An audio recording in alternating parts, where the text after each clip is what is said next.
R22 sa window type po. So, kinabitan po namin yung gauge natin dito, yung ating ammeter natin, yung gauge manifold.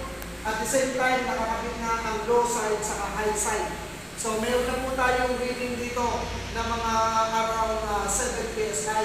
At kitang-kita po natin na nag-yellow na ang kaduktong ng capillary. Na ibig sabihin, kulang pa tayo ng refrigerant.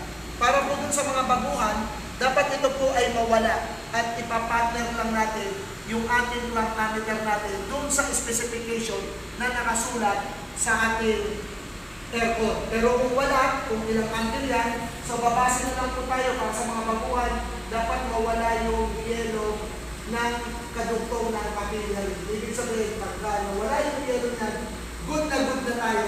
Pwede na natin patayin yung ating tangke at tanggalin na